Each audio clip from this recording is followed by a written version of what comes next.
नमस्कार। आज मैं आप लोगों को फकीर मोहन सेनापति की राष्ट्रीय तथा अंतर्राष्ट्रीय स्तर पर विश्वविख्यात रचना 6 बीघा जमीन, जो मूलतः उड़िया भाषा में लिखी गई है तथा जिसका अंग्रेजी में अनुवाद हुआ तथा अन्य कई भाषाओं में अनुवाद हुआ, उसी रचना का आज मैं सारांश तथा उसका केंद्रीय चरित्र पर अपने विचार प्रस्तुत करूंगा। 6 बीघा जमीन या 6 एकड़ एंड थर्ड या 6 मान अंथा गुंठा, यह औपनिवेशिक काल की रचना है, अर्थात जब भारत पर अंग्रेजों का शासन था। यह 19वीं शताब्दी के प्रारंभिक दशक की रचना है। यह धन और लालच, संपत्ति और चोरी की कथा है। यह एक धूर्त और बेईमान जमींदार रामचंद्र मंगाराज की कथा है, जो गरीब किसानों का शोषण करता है तथा उपनिवेश काल के नए कानून व्यवस्था का इस्तेमाल कर उनकी चल अचल संपत्ति, जमीन, मकान, मवेशी आदि हड़प लेता है। लेकिन यह केवल उपन्यास के एक छोटे से पक्ष को उद्घाटित करता है। उपन्यास के गहन विश्लेषण के उपरांत शोषण के परतः उभरने लगते हैं। यह उपन्यास उड़िया समाज, विशेषकर पिछड़े जाति के लोगों के सामाजिक धार्मिक कुसंस्कार, उनके आर्थिक पिछड़ेपन को उद्घाटित करता है। उड़िया समाज शिक्षा तथा जागरूकता के अभाव में पीड़ित तथा प्रताड़ित होकर निम्न स्तर का जीवन जी रहा था। उसका जीवन चित्र यह उपन्यास प्रस्तुत करता है। 6 बीघा जमीन भारतीय उपन्यास साहित्य का पहला उपन्यास है जिसमें भूमिहीन किसानों, मजदूरों के शोषण का वर्णन है।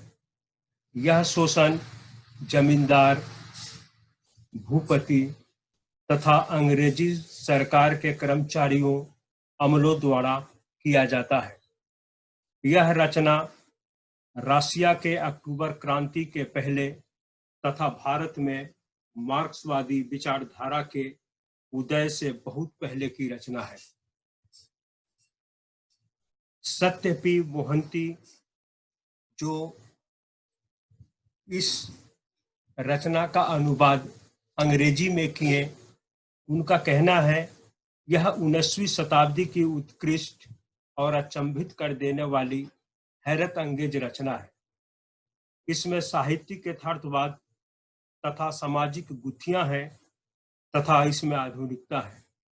यह समाज को केवल दर्पण दिखाने वाली रचना नहीं है, यह उसके गहन विश्लेषण तथा उसकी व्याख्या की मांग अपने पाठक से करता है। 6 बीघा जमीन यह एक ऐतिहासिक दस्तावेज भी है। यह सन 1803 से 1840 तक औपनिवेशिक शासन के अधीन भारतीय गांवों के निम्न स्तर के जीवन, समाज व्यवस्था की नग्नता को उद्घाटित करता है। ईवार अनंत मूर्ति, जो संस्कार उपन्यास के लेखक हैं, उनका कहना है यह भारतीय साहित्य ही नहीं, विश्व साहित्य के लिए महत्वपूर्ण घटना है। फकीर मोहन सेनापति का 6 बीघा जमीन भारतीय साहित्य के इतिहास की नींव या बुनियाद की संस्थापन पुस्तक है।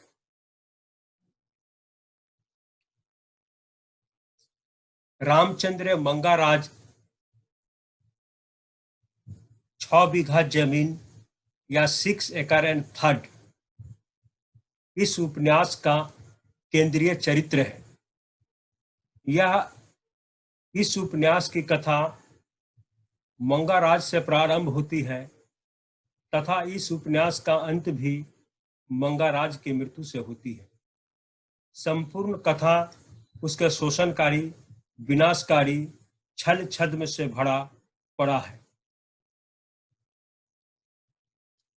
रामचंद्र मंगाराज एक साधारण व्यक्ति था और बड़े ही साधारण स्तर पर अपने जीवन का वह प्रारंभ करता है, परंतु वह धूर्तता से, अपने पाखंड से, छल कपट के बदौलत वह फतेहपुर सरसंधा की जमींदारी दिलदार मियाँ से हड़प लेता है और अपने नाम करा लेता है। यह वह कैसे कर पाया, उसकी कथा मैं अब आप लोगों को बताने का प्रयास करूंगा। मंगाराज फतेहपुर सरसंधा की जमींदारी अपने पैसों से नहीं खरीदी थी।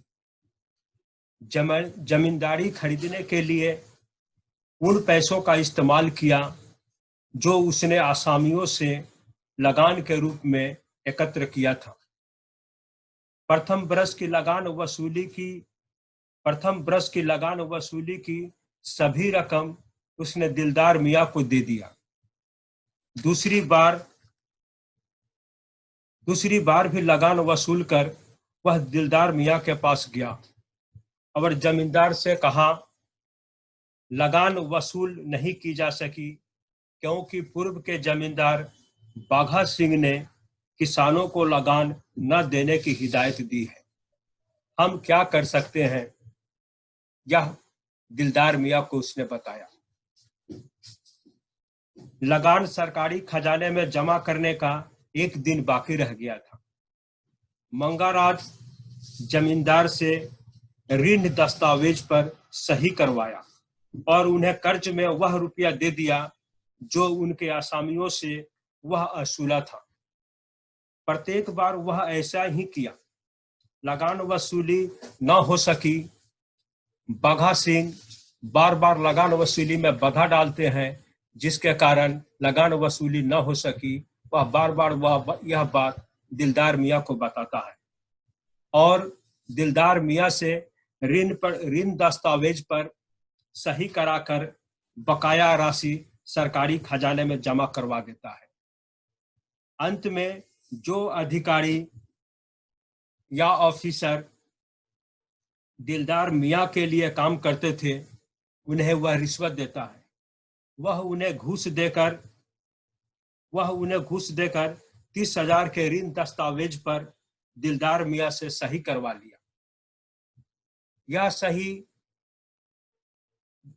यह सही दिलदार मियाँ के अधिकारियों तथा मंगाराज के द्वारा करवाया गया जब दिलदार मियाँ शराब के नशे में धुत था। मंगाराज इस मौके का फायदा उठाते हुए कटक न्यायालय में केस फाइल करके उनकी जमींदारी अपने नाम करा ली। 30,000 रुपया का जो वह ऋण अब तक दिलदार मियाँ को दे चुका था, उस ऋण के बदौलत उसने फतेहपुर सरसंधा की जमींदारी अपने नाम करा ली और उसका वह मालिक बन बैठा। मंगाराज धर्म के नाम पर लोगों के आंखों में धूल झोंकता था।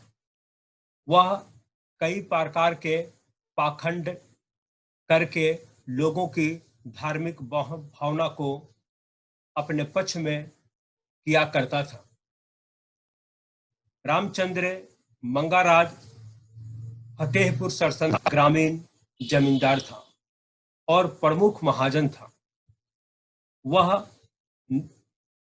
वह उसके खजाने में नगद रुपये आय की अपेक्षा अन्न की आमदनी कई गुना ज्यादा होती थी, क्योंकि ज्यादातर किसान उससे ऋण के रूप में अनाज ही लिया करते थे।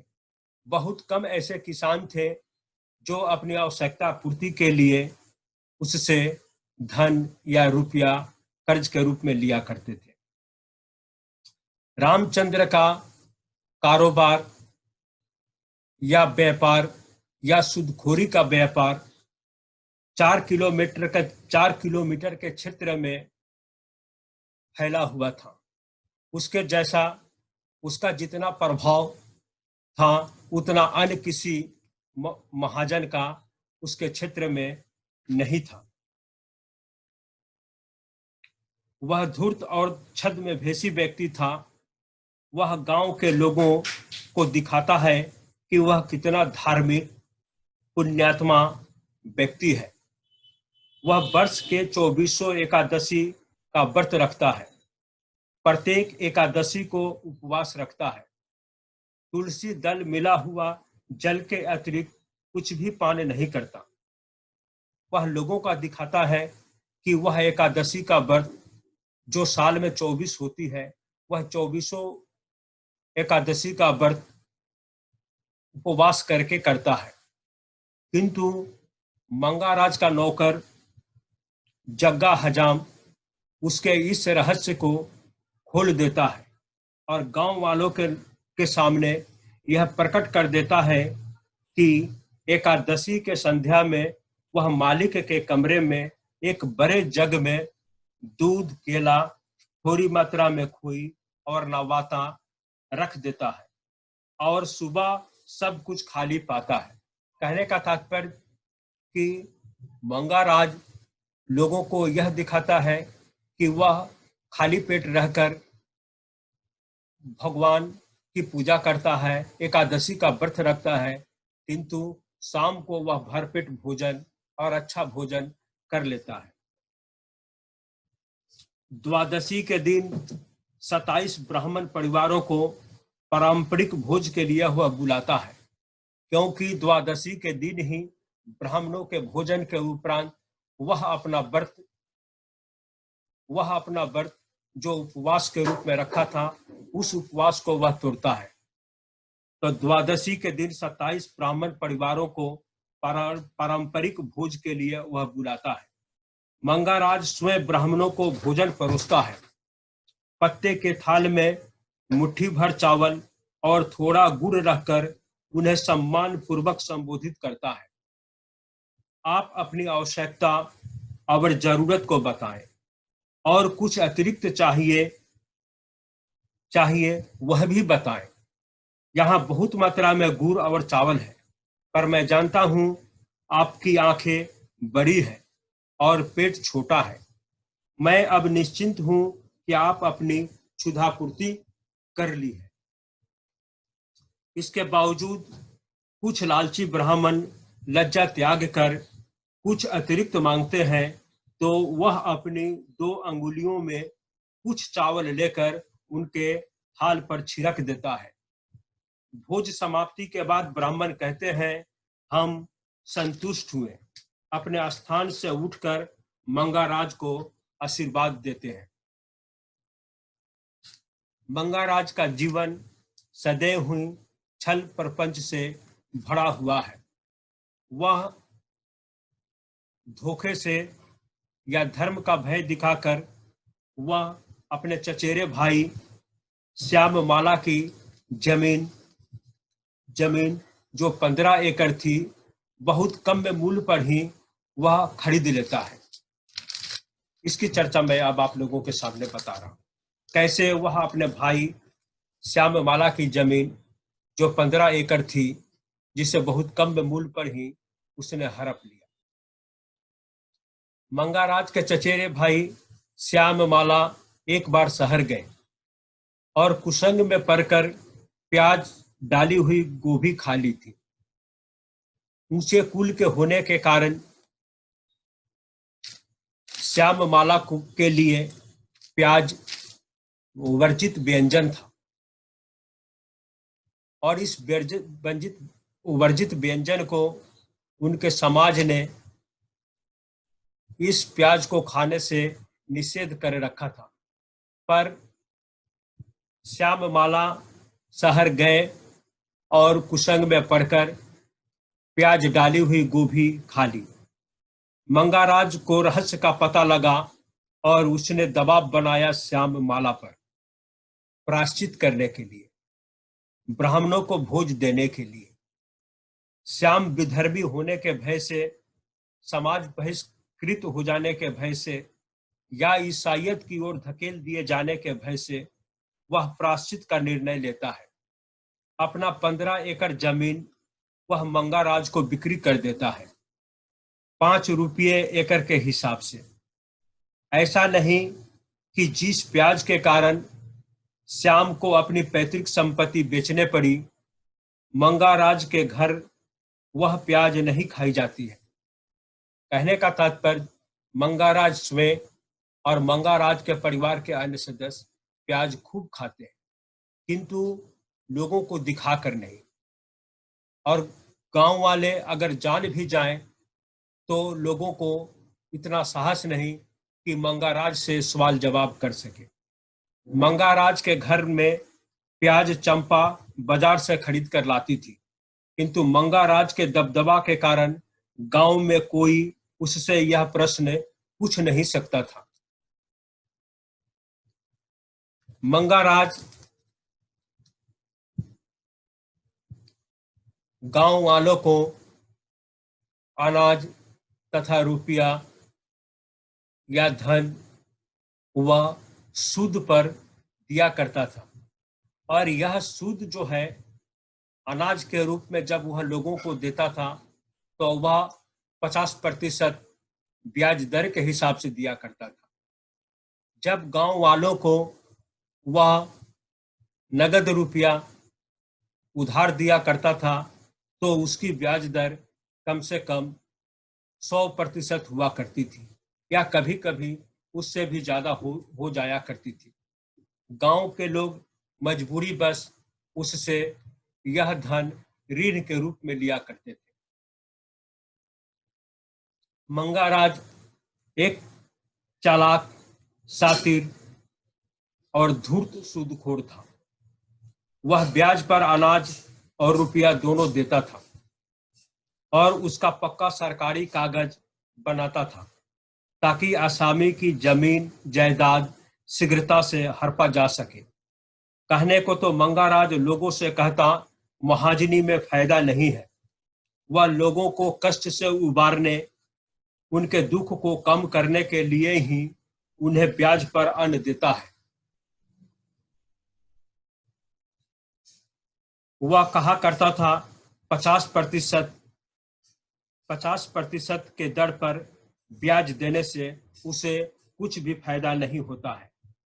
वह लोगों को पुराना भूसा मिला हुआ अनाज ब्याज पर देता था तथा फसल के कटाई के समय शुद्ध सहित नया अनाज वसूलता था। एक बार भिखारी पंडा मंगाराज से 5 रुपया उधार लेते हैं। चक्रवृद्धि ब्याज यानी कंपाउंड इंटरेस्ट के तहत इसका सूद हुआ 12 रुपये 5 आना और 11 पैसे। भिखारी पंडा से जो रकम वसूली गई वह 17 रुपये 5 आना था। कहने का तात्पर्य, वह गांव को वह चढ़े हुए दाम पर या बहुत ज्यादा मूल्य पर उन्हें उधार रुपया दिया करता था। मंगाराज गांव के अछूत या निम्न जाति के, जो विशेषकर बावड़ी तथा पन्ना हुआ करते थे, उन्हें अपने घर में नौकर रखा करता था, या वे नौकर थे जिनके द्वारा वह अपने घर का काम कराता, कृषि कार्य कराता या विभिन्न प्रकार से उनका सहयोग अपने धन की वृद्धि, अपनी जायदाद की वृद्धि, अपने मान सम्मान की वृद्धि के लिए उन्हें रखा था। उनके साथ भी उसका व्यवहार जो था वह एक प्रकार से नया ही था। मंगाराज अपने घर का काम तथा कृषि कार्य करने के लिए केवल अछूत निम्न जाति के लोगों को रखा था। जो बावड़ी और पन्ना जाति के थे, वह उनसे बड़ी कड़ाई से काम लेता था। वह उन्हें अपने काम के प्रति समर्पित बना दिया था। वे सूर्योदय से पहले उठते थे तथा जब सूर्य मध्याह्न में आ जाता था तब उन्हें भोजन के लिए बुलाया जाता था। मजदूर पंक्तिबद्ध होकर बैठ जाते थे। प्रत्येक को दो दो बड़े बड़े कटोरा में मार पीने के लिए दिया जाता था। इनकार करने पर मजबूर किया जाता था। उन लोगों के मार पी लेने पर ही चावल परोसा जाता था। मजदूरों के सब्जी के लिए मंगाराज ने 17 सहजन के पेड़ अपने बाग में लगा रखा था, जिसके पत्ते, फूल और फल मजदूरों को सब्जी के रूप में परोसा जाता था। मंगाराज का भूमिहीन, गरीब, गंवार, अशिक्षित लोगों के शोषण का यह नायाब तरीका था। अपने खेत में काम करने वाले मजदूरों को 2 बरस तक भी वेतन वह दबा कर रखा करता था। मंगाराज निम्न जाति के बावड़ी, पन्ना आदि लोगों के खेतों से अपनी इच्छा के अनुसार पेड़ के फल, फूल, चारा आदि जबरदस्ती उखाड़ लिया करता था। हल्का भी प्रतिरोध करने पर मुकदमा दायर करने आदि का धमकी देता था। श्याम गोछातिया के धान खेत से जबरदस्ती उसके सामने ही उसके खेत से धान का चारा उखाड़ लिया जाता है। श्याम गोछातिया डर से या भय से उसके पैर पकड़ लेता है और वह कुछ भी नहीं करता है, वह मजबूर है। और मंगाराज तथा उसके सहयोगी उसके धान के खेत से धान का चारा उखाड़ ले जाते हैं। मंगाराज निम्न जाति के लोगों का ही शोषण नहीं करता, केवल पान और बावड़ी लोगों का ही वह शोषण नहीं करता। गांव में ही गोविंदपुर गांव में ब्राह्मण भी बसते थे। उन ब्राह्मणों का भी वह शोषण किया करता था। गांव के प्राय जितने ब्राह्मण थे, उन्होंने प्राय अपनी जमीन, जो चल अचल संपत्ति उनकी हुआ करती थी, वह मजबूर होकर अपनी सारी जमीन, प्राय जमीन वह मंगाराज को बिक्री कर दी थी। मंगाराज के शोषण से केवल निम्न जाति के लोग ही पीड़ित नहीं थे, वह छल कपट के द्वारा ब्राह्मणों का भी जमीन हथिया लिया था। ब्राह्मण खेतों में जो फसल लगाते, उसे तैयार होने पर या पके फसल काटने के पहले ही मंगाराज चोरों से साठ गांठ करके खेत से अनाज उड़वा देता था। ब्राह्मण बाध्य होकर अपना जमीन मंगाराज को बेच दी। इसके अतिरिक्त पवित्रता तथा धार्मिकता के सूचक जो गाय हुआ करती थी, उन गायों के साथ वह किस प्रकार का व्यवहार किया करता था, या उन गायों को किस प्रकार, जो पराये लोगों की गायें थी, उनको किस प्रकार जो है वह अपना बना लिया करता था, यह अब मैं आप लोगों को बताऊं। मंगाराज सदा गांव वालों को यह दिखाने का प्रयास किया करता था कि वह गायों के लिए चिंतित रहता है, वह उनका संरक्षक है। वह कहा करता था कि गाय पवित्रता तथा धार्मिकता की सूचक है। वह खुले में भटकते हुए गायों को क्यों और कैसे करके छोड़ दिया करेगा। खुले में भटकते हुए लावारिस गायों को वह पकड़ लेता था। देखभाल के नाम पर वह उन्हें अपना बना लेता था। निम्न जाति के पन्ना, बावड़ी, लावारिस गायों को पकड़कर मंगाराज को सौंप देते तथा बदले में छोटा पुरस्कार पाते थे। गाय बैलों की संख्या जब अधिक हो जाती थी, तब मंगाराज इन्हें मुस्लिम मवेशी व्यापारियों के हाथ बेच डालता था। मंगाराज के घर में बहुत सी नौकरानियां काम करती थी। ये नौकरानियां केवल वह घर में काम करने के लिए ही नहीं रख छोड़ा था, वह उन नौकरानियों का शारीरिक और मानसिक शोषण भी किया करता था। मंगाराज के घर में काम करने वाली अनेक नौकरानियां थीं, जिनका नाम रुकनी, मारुआ, चेमी, नाकापोढ़ी, टेढ़ी, बिमाली, सुकी, पाटा और कौशुली आदि अनेक नौकरानियां थीं, जो मंगाराज के घर में रहती थी, जिनका नाम लेखक फकीर मोहन को भी नहीं मालूम था। इन नौकरानियों को घर में काम करने के लिए बहुत कुछ नहीं था। ज्यादा समय वे आपस में गप किया करती थीं या गांव की इधर उधर की बातों को करके अपना मनोरंजन या एक दूसरे का मनोरंजन करके समय बिताया करती थी। नौकरानियों के रात्रि के भोजन का समय आपस में झगड़ा करने, फिर झगड़ा सुलझाने तथा गांव की गपशप सुनने में निकल जाता था। वे काम नहीं करती थी। देर रात तक उनकी हंसी की फुहारे गांव वालों को सुनाई दिया करता था। कुछ नौकरानियां बचपन से ही विधवा थी, कुछ जवान होने पर विधवा हो गई, कुछ विधवा ही पैदा हुई। केवल कुछ नौकरानियों के ही पति थे। ये नौकरानियां विभिन्न पंखों वाली चिड़ियों के समान एक बड़े बड़े पेड़ पर आश्रय ली थी। अभी उनका निवास स्थान मंगाराज का घर था। वे अपनी इच्छा से आती थी और चली जाती थी। उनका आवागमन को याद रखना कठिन था। मंगाराज का घर एक वेश्यालय या चकला घर में परिणित हो गया था। यह नौकरानियों की जो स्थिति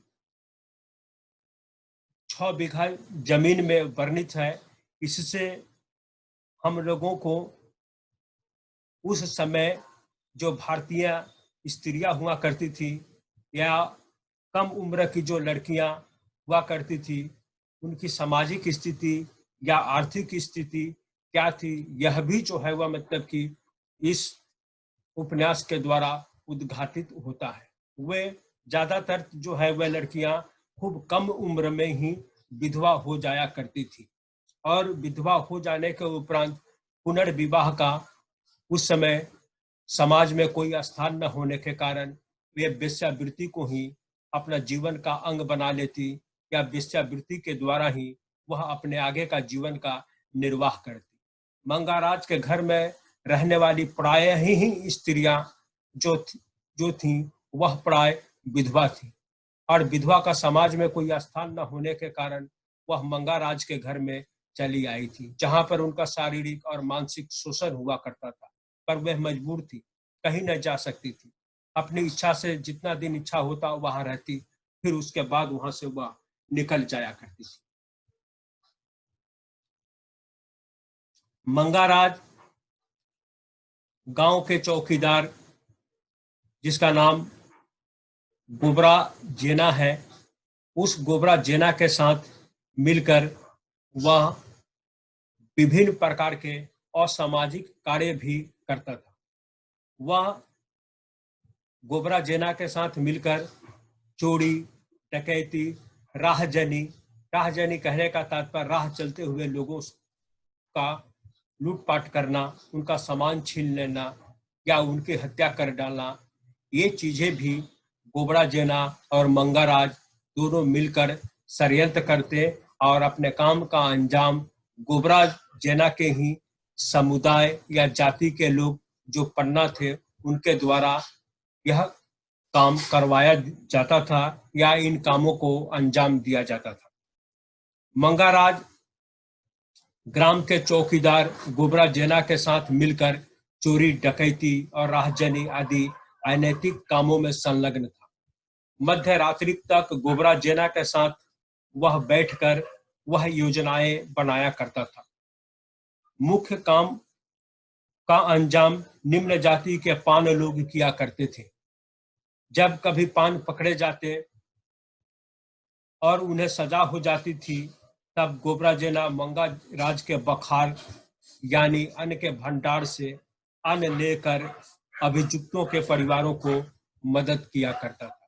कहने का तात्पर्य, मंगाराज केवल जमींदारी के द्वारा ही धन की उगाही नहीं करता था, वह महाजन के रूप में ही धन का उगाही नहीं करता था, वह चोरी डकैती तथा असामाजिक कार्यों को करके भी धन की उगाही करता था और अपना धन का भंडार दिन प्रतिदिन जो वह बढ़ाता चला जा रहा था। उसी गांव में बाघा सिंह, उसी गांव के बगल में जिस गांव का नाम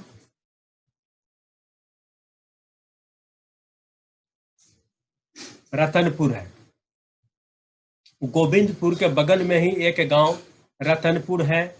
रतनपुर के ही बाघा सिंह पहले फतेहपुर सरसंधा के जमींदार हुआ करते थे, किंतु बाद में फतेहपुर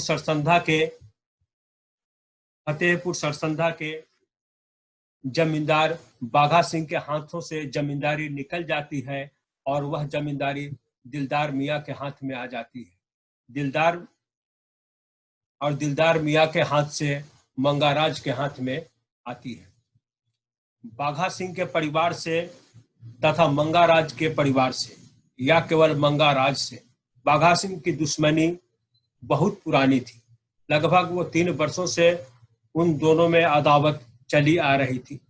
मंगाराज और पूर्व के जमींदार बाघा सिंह के परिवारों से मंगाराज की झगड़ा विगत 3 वर्षों से चला आ रहा था। मंगाराज कानूनी दांव पेच में सबसे होशियार था। उसकी बराबरी बाघा सिंह के परिवार वाले नहीं कर सकते थे। बाघा सिंह के परिवार वालों का विचार था, दुनिया की सभी समस्याएं लाठी से सुलझ सकती है। मंगाराज उसकी लाठी देखते ही भाग खड़ा होता था। कहने का तात्पर्य, मंगाराज के बस में यह नहीं था कि वह उनकी लाठी का सामना कर सके और वह जो है वह भाग खड़ा होता था।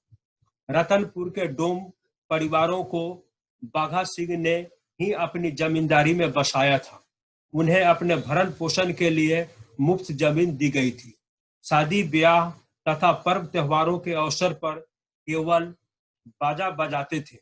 ये डोम जो थे वह शादी ब्याह के अवसर या पर्व त्योहार के अवसर पर ये बाजा बजाया करते थे बाघा सिंह के परिवार वालों के लिए।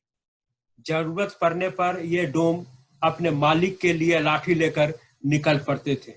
इनकी लाठियों के भय से ही मंगाराज के आदमी रतनपुर में प्रवेश नहीं कर पाते थे।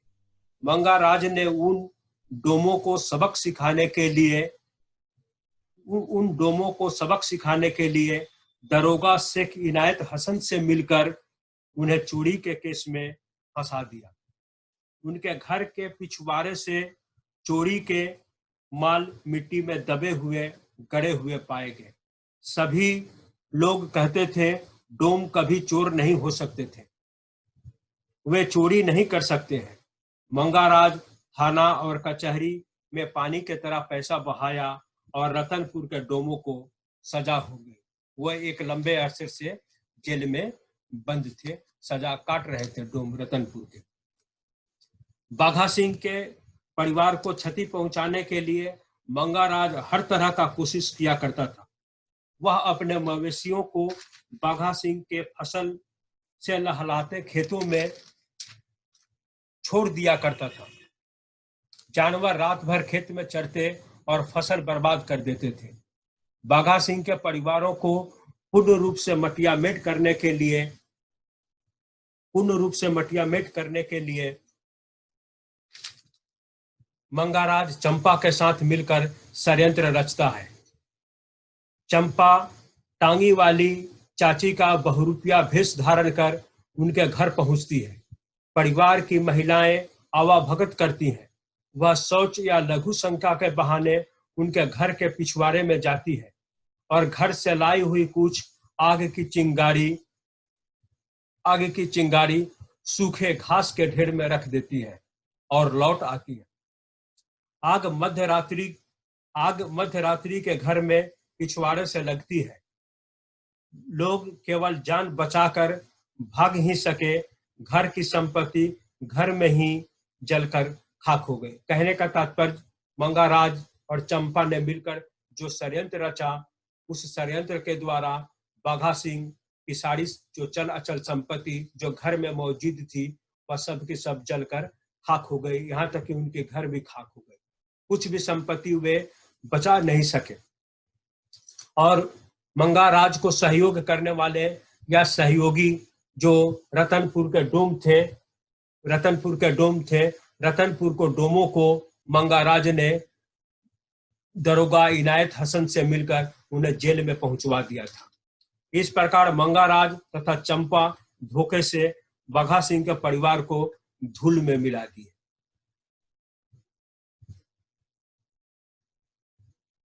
6 बीघा जमीन या 6 एकड़ एंड थर्ड या 6 मान 8 गुंठ की जो मूल कथा है, वह मूल कथा भगिया चंद्र और सरिया से संबंधित है। ये सरिया और भगिया जो दंपति हैं, संतानहीन दंपति हैं, ईमानदार हैं और इन्हीं के पास 6 बीघा जमीन है।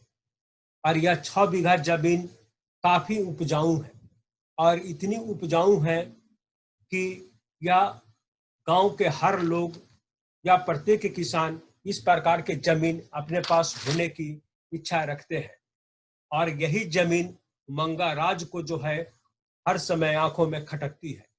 वह सदैव इस जमीन को किसी भी प्रकार से अपने हक में कर लेने के लिए या अपने नाम से लिखवा लेने के लिए वह बार बार जो है वह प्रयास करता है। वह कई तरह से जो है भगिया और सरिया को प्रलोभन देता है, किंतु कोई भी प्रलोभन जो है वह काम नहीं आता है। फिर वह एक षड्यंत्र रचता है और यह षड्यंत्र में चंपा, गांव के पुजारी और कई और लोगों को वह शामिल करके वह उनकी जमीन को 6 बीघा जमीन को हड़प लेता है। और यह जमीन उसके लिए भी सिर दर्द बन जाती है और इसी जमीन के कारण भगिया पागल हो जाता है, सरिया की मृत्यु होती है और मंगाराज भी जेल जाते हैं और जेल में ही रतनपुर के डोमों ने उन्हें पीट पीट कर मार डाला। तो अब आप लोगों के सामने हम सरिया भगिया जो संतानहीन दंपति हैं और ईमानदार हैं, इनकी कथा को प्रस्तुत करने की चेष्टा करेंगे। मंगाराज अपनी धूर्तता और छल कपट से प्राय समस्त गांव वालों की जमीन अपने नाम करा ली थी। ब्राह्मणों के साथ भी कुछ ऐसा ही किया कि वह अपनी लगान मुक्त जमीन मंगाराज को बेच डाला। अब उसकी नजर भगिया और सरिया की 6 बीघा जमीन पर था। वह किसी भी हालत में उनकी जमीन हथिया लेना चाहता था। इसके लिए वह षड्यंत्र, कुचक्र, सामाजिक और धार्मिक अंधविश्वास का सहारा लिया। वह अपने इस षड्यंत्र को परिणाम तक पहुंचाने के लिए अपनी पाप संगिनी चंपा तथा बुद्धि मंगला धर्म स्थान के पुजारी साना राणा को जमीन तथा पैसे का लालच देकर कुचक्र में शामिल किया। वह पुजारी से कहा, मंगाराज बुधिया मंगला धर्म स्थान के पुजारी साना राणा को अपने पास बुलवाया और बुलवा कर जो है वह कहता है, देखो साना, मैं तुम्हें एक दायित्व देता हूं, इसे तुम्हें अवश्य करना है। यह काम तुम कर दोगे तो मैं तुम्हें 2 एकड़ जमीन बटाईदार के रूप में जोतने के लिए 2 रुपया अतिरिक्त भी दूंगा, मिठाई खरीदने के लिए मिठाई खरीदने के लिए।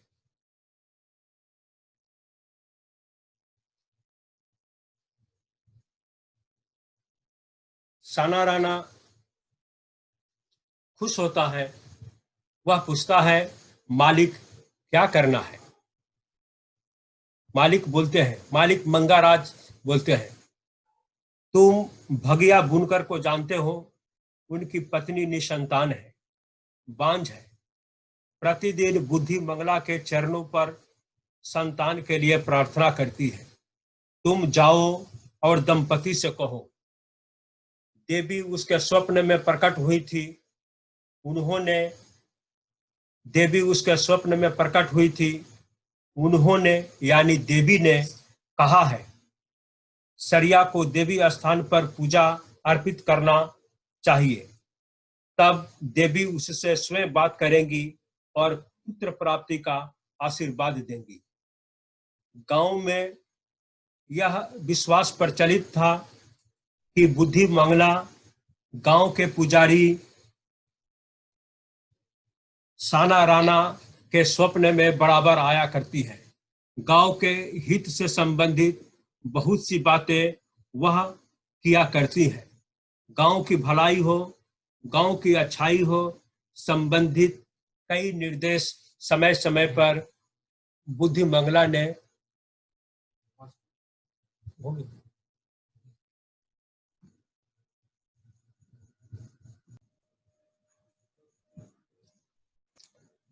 गांव के लोगों में यह विश्वास सदियों से प्रचलित था।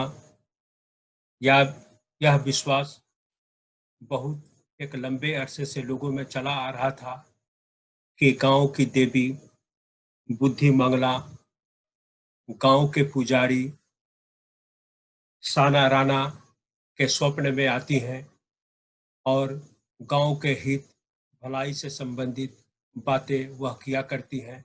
समय समय पर गांव की भलाई के लिए वह दिशा निर्देश दिया करती है। गांव के लोगों के इसी अंधविश्वास का सहारा लेकर साना राणा या मंगाराज जो एक कुचक्र रचते हैं, उसके जमीन को हड़पने के लिए साना राणा मंगाराज के निर्देश पर सरिया भगिया के पास जाता है और उन्हें जो है वह बताने का प्रयास करता है। पुजारी साना राणा अपने मालिक के कहे अनुसार दंपति से 2-3 बार मिला। मंगाराज द्वारा कही गई बात को वह बार बार बताने की चेष्टा की। अंधविश्वासी पति पत्नी पुजारी के बातों से प्रभावित हुआ और 10 आना 2 पैसे पुजारी को दिए पूजा का सामान खरीदने के लिए।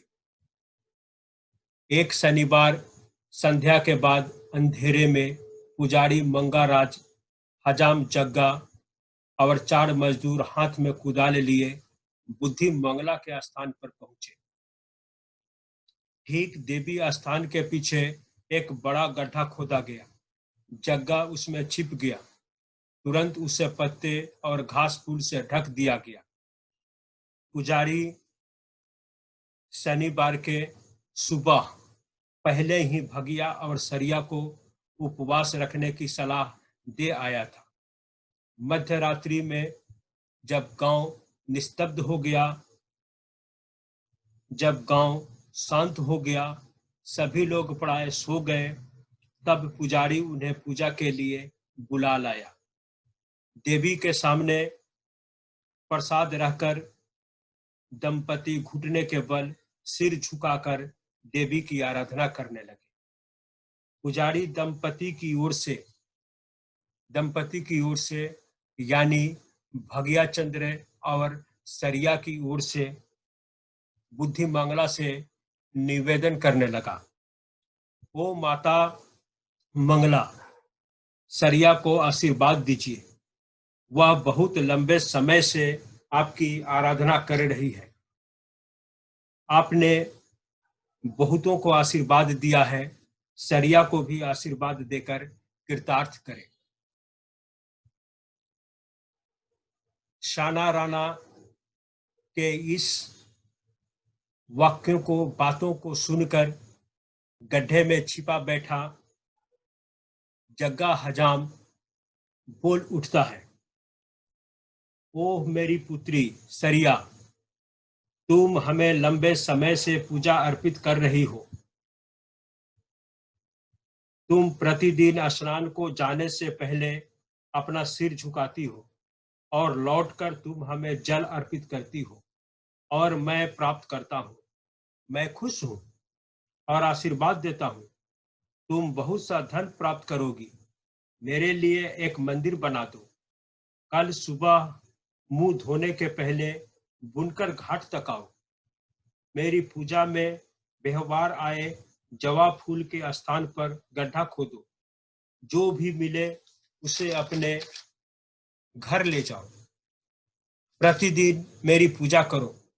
इस प्रकार की चीजें बस्ता भर भर कर समय समय पर मैं तुम्हें दूंगा। यदि तुम हमारा आदेश नहीं मानोगी तो मैं भगिया का गर्दन मरोड़ दूंगा और उसे मार डालूंगा। इतना बोलकर जग्गा हजाम चुप हो जाता है। सरिया और भगिया भय से कांपने लगे। वे एक भी शब्द बोलने में असमर्थ थे। पुजारी ने पूजा समाप्त की। कुछ प्रसाद उनके हाथों में देकर बाकी अपने लिए समेट लिया। पुजारी उन्हें घर तक छोड़ आया। जग्गा हजाम गड्ढे से बाहर निकलकर हंसने लगा। दोनों ने मिलकर बुनकर घाट के पास मालिक द्वारा दिए गए सोने के सिक्के को मिट्टी के नीचे दबाकर उसके आसपास जवा फूल बिखेर दिया। दूसरे दिन पुजारी दंपति से मिलने गया। देखते ही वे दोनों फुट फुट कर रोने लगे। दोनों ने पुजारी से कहा, हमें बताओ कहां से हम इतना रुपया पाएंगे कि माता का मंदिर बनाएंगे। पुजारी के सलाह पर उन्होंने अपना 6 बीघा जमीन मंगाराज के पास बंधक रख दिया। कुछ दिनों के बाद जमींदार कुछ सिपाहियों के साथ आया और भगिया का घर तोड़कर ढाह दिया। मंगाराज के मजदूर सिपाहियों के मदद कर रहे थे। जमींदार के सामने ही मंगाराज के आदमी भगिया के घर के सारे सामान ढोकर ले गए। उसी दिन से सरिया पागल हो गया। उसी दिन से भगिया पागल हो गया और गांव में इधर उधर भटकने लगा। सरिया भूखे प्यासे 8 दिन तक मंगाराज के घर के पिछवाड़े रोती ढहकती रही और अंत में मर गई। गोविंदपुर गांव के चौकीदार गोबरा जेना सरिया की भूख प्यास तथा सदमे से मृत्यु को हत्या बताकर केंद्रापड़ा पुलिस स्टेशन में प्रथम सूचना रिपोर्ट यानी फर्स्ट इंफॉर्मेशन रिपोर्ट लिखवाता है। थाने के दरोगा इनायत हुसैन, जो पहले से ही मंगाराज से चिढ़े हुए थे, अपने लाव लश्कर के साथ तहकीकात करने गोविंदपुर आते हैं। दरोगा इनायत हुसैन से मंगाराज का अच्छा संबंध था। किसी दरोगा को 1000 रुपये घूस देना स्वीकारा था। रतनपुर के डोमों को झूठे चोरी के इल्जाम में फंसाकर जेल भिजवाने के लिए दरोगा इनायत हुसैन ने रतनपुर के डोमों को जेल भिजवा दिया। रतनपुर के डोम अभियुक्त करार दिए गए और जेल भी भेज दिए गए, पर मंगाराज ने रिश्वत के 1000 रुपये देने से मुकर गया। दरोगा उस समय से कुछ न कर सका था, पर अब उसे अपनी पुरानी अदावत का हिसाब लेने का अच्छा मौका मिला था। दरोगा इनायत हुसैन ने तहकीकात प्रारंभ की। गांव वालों को डराया धमकाया, कुछ को मारा पीटा और सत्य को उनके मुंह से उगलवा लिया। और 2 पान जाति के अछूत थे तथा जो गोबरा जेना के रिश्तेदार थे, झूठी गवाही देने के लिए पहले से तैयार थे। दरोगा इनायत हुसैन ने रिपोर्ट तैयार की। आरोपी जमींदार है, कुख्यात शोषक तथा बुरा चरित्र वाला आदमी है, उत्पीड़क है। सरिया का मृतदेह, उसका सामान उसका सफेद गाय जिसका नाम नेता है मंगाराज के घर से बरामद किया गया। एक लाठी जिससे सरिया की हत्या की गई थी उसे जब्त कर लिया गया है। 4 गवाहों के बयान से यह बिना संदेह के यह प्रमाणित हो जाता है कि मंगाराज ने सरिया की हत्या लाठी से ही की है। यह दृढ़तापूर्वक स्थापित हो जाता है कि रामचंद्र मंगाराज ने गवाहों के सामने सरिया की हत्या की। मंगाराज को गिरफ्तार कर कटक के लिए चालान कर दिया जाता है। जेल में कटक सेशन कोर्ट के वरिष्ठ वकील राम राम लाला उससे मिलने आते हैं। उसके केस के पैरवी करने तथा फांसी से बचा लेने का वायदा पर उसका केस अपने हाथों में लेते हैं। बदले में वे मंगाराज का जमींदारी अपने नाम करा लेते हैं। मंगाराज हत्या के आरोप से बरी हो जाता है, परंतु भगिया और सरिया के गाय को जबरदस्ती हथियार लेने के आरोप में उसे 6 महीना का सश्रम कारावास हो जाता है तथा 500 रुपया जुर्माना। वकील राम राम लाला आरोपी को देखकर उसके पास आते हैं। उसे सांत्वना देते हुए कहते हैं, मंगाराज, क्या तुमने देखा जज साहब के सामने मैंने तुम्हारे लिए कितना संघर्ष किया। मैंने तुम्हें फांसी होने से बचा लिया। तुम चिंता मत करो, खुशी पूर्वक जेल जाओ। जेल में तुम्हें एक बूंद या एक ढक्कन भी तेल पेरना पड़े उसके पहले मैं सुप्रीम कोर्ट में अपील कर तुम्हें जेल से बाहर निकाल लूंगा। लेकिन वकील राम राम लाला ने मंगाराम को जेल से निकालने का कोई भी प्रयास नहीं किया। उन्होंने कोई अपील सुप्रीम कोर्ट में फाइल नहीं की। मंगाराज अपना 6 महीने का सश्रम कारावास पूरा करने के लिए जेल में पहुंचा। रतनपुर के डोमो ने व्यंग से मजाक में मंगाराज की खूब खिल्ली उड़ाई, खूब उसका मजाक उड़ाया। किसी ने उसे कहा, हम लोगों का प्रिय मित्र आया है। किसी ने कहा, हम लोगों के ससुर आए हैं। किसी ने महान संत आया है कहा। और इस प्रकार उसका खूब मजाक उड़ाते रहे रतनपुर के डोम। इन्हीं डोमों को दरोगा इनायत हसन से मिलकर मंगाराज ने उन्हें जेल में भिजवाया था। जब कभी मंगाराज डोमों के साथ तेल पेराई का काम करते तब डोम उनके पीठ और चेहरे पर लात घूसों से मारते रहते। यानी डोम अपनी पुरानी अदावत या पुराना हिसाब आज मंगाराज को जेल में अकेला पाकर धीरे धीरे पूरा कर रहे थे। गोबरा जेना गोविंदपुर गांव का चौकीदार झूठी FIR यानी फर्स्ट इंफॉर्मेशन रिपोर्ट लिखवाने तथा अदालत में बार बार झूठ बोलने के आरोप में उसे भी सश्रम 1 बरस का सजा हो जाता है। उसकी भी अच्छी तरह से धुनाई पिटाई रतनपुर के डोम जेल में करते रहते हैं। मंगाराज और गोबरा जेना ने ही मिलकर रतनपुर के डोमों को झूठी चोरी के आरोप में फंसाकर जेल भिजवाया था। अब वे अपनी पुरानी अदावत जेल में इन दोनों को अकेला पाकर अच्छी तरह निकाल रहे थे। उसी काल कोठरी में बंद पागल भगिया चंद्र मंगाराज पर हमला कर देता है। अपनी दांत से मंगाराज की नाक काटकर अलग कर देता है। उसी दिन रतनपुर के 6 डोमों ने मंगाराज और गोबरा जेना को जेल में इतना पीटा कि एक की जेल में ही मृत्यु हो गई और दूसरा मंगाराज की मरणासन अवस्था देखकर जेल अधीक्षक ने उसकी बेहतर इलाज के लिए घर ले जाने की इजाजत दे दी। मंगाराज अपने घर लौटता है। उसे उसी स्थान पर और दिशा में लिटाया गया जहां 3 महीने पहले उसकी पत्नी की मृत्यु हुई थी।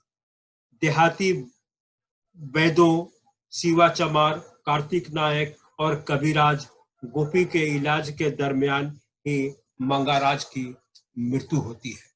इस प्रकार 6 बीघा जमीन या 6 एकड़ एंड थर्ड की कथा समाप्त होती है। धन्यवाद, नमस्कार।